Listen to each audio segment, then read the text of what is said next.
Preston of Resource Maven. I'm here at the Metals Investor Forum in Vancouver in May, and I'm joined by Blaine Monaghan of Allegiant Gold. I almost tripped on all of that. Allegiant is still a fairly new company, spun out of Columbus Gold last year to take advantage of this really interesting portfolio of projects that Columbus had been accumulating over like a decade. Yes.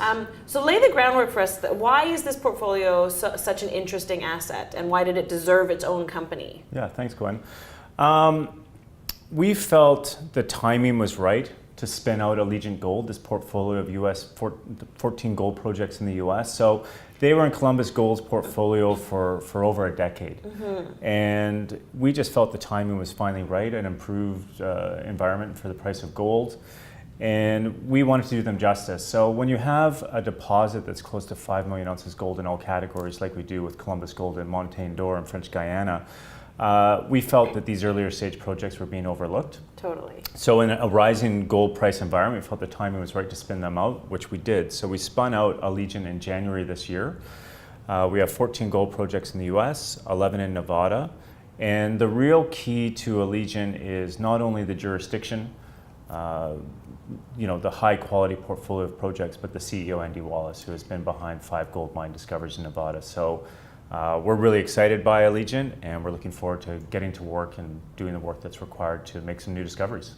And it's not like Andy Wallace was brought in to lead this portfolio. Andy Wallace is the person who had been slowly putting projects that he thought was interesting in Nevada and nearby areas into this portfolio, just quietly accumulating stuff that he thought looked good over the last 10 or 12 years. So this is Andy Wallace's portfolio of projects that he thinks could turn into really interesting discoveries. And now they're being given the opportunity to have some focused exploration, funding, and attention. Yeah, precisely. So when Columbus first went public back in 2006, it was actually a prospect generator company focused in Nevada. We had more than 40 assets in the western US. Oh gosh. And after the great financial crisis, it was felt that we needed something more advanced stage, and that led Columbus to French Guiana. So we had this portfolio of projects in the US. But as our attention was focused on continuing to advance Montaigne d'Or, we whittled down the US property portfolio. So these remaining 14 gold projects represent our highest priority targets. So these, all the work's been done to delineate these targets, and Andy feels that these 14 represent the best opportunities for new discoveries. So we're really excited to get out there and test them. So 14 opportunities for new discoveries in, great jurisdiction. Jurisdictional focus is still really important in the metals market and this stage of the market, so that matters.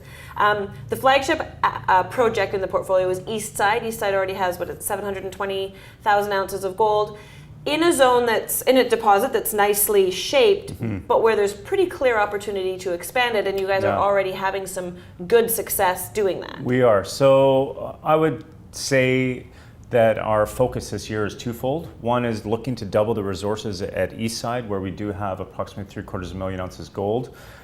We don't feel it's that much of a challenge to double it this year, so we're looking to get out an updated resource by the end of the year, which will indicate we have in excess of 1.5 million ounces gold. It's a very big deposit.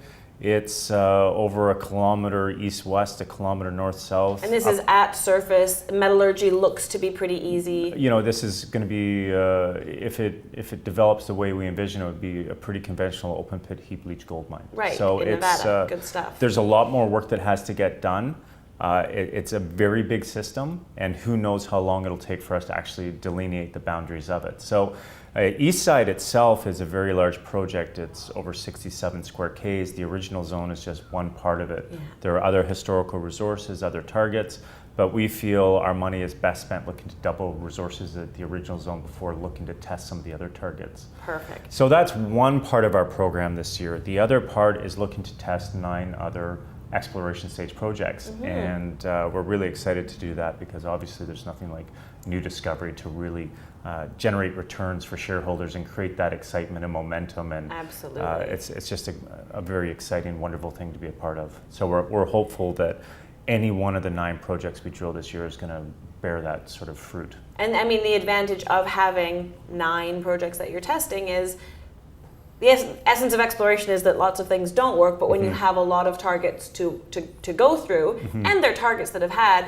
a good amount of background work by an incredibly astute team, your odds of success are higher just by numbers. Yeah, and I mean, I think what you're talking about speaks to one key point for junior exploration in general. It's the people, right? You bet on the jockey, and when you're looking at Andy Wallace and his track record of success, you think, okay, well, if this was any other company and any other geological team, I might not be so enthusiastic about you going out there and testing 10 projects. But when you have a gentleman that's already been behind 5 gold mine discoveries, well, I'm probably a little bit more excited that you're going to go out and test these targets, because you've probably increased the odds of success based on your past track Andy record. Wallace knows what he's looking for. Exactly. So these are all the preliminary work has been done. All the targets delineated. The last thing that needs to be done is for them to be drilled. So we're looking at doing anywhere from 6 to 12 holes per project, pretty small budgets, and we'll find out which ones we want to keep, which ones we want to let go, which is also important because, East Side is great, it's big, it's large, it's going to get bigger, but is it the best one? Well, you don't know because you actually haven't tested your other ones, and one of the other ones might actually be that much better. Absolutely. Well, it's exciting. It's sort of an old but new portfolio that's getting attention in a really prolific and popular jurisdiction. Yeah, I mean, Nevada is just a great place to be. Last year it was 4th on the Fraser list. This year it's 3rd, and the geological environment for new discovery is fantastic. And most mid-tiers and seniors have exposure to Nevada, and the ones that don't want it. Yeah, so exactly. we're very fortunate. We have a lot of projects, a great team, and we think the current environment is just fantastic. Perfect. Well, thanks for giving us the update, and I look forward to keeping up with the news as the year progresses. Great. Thanks, Gwen. Thanks.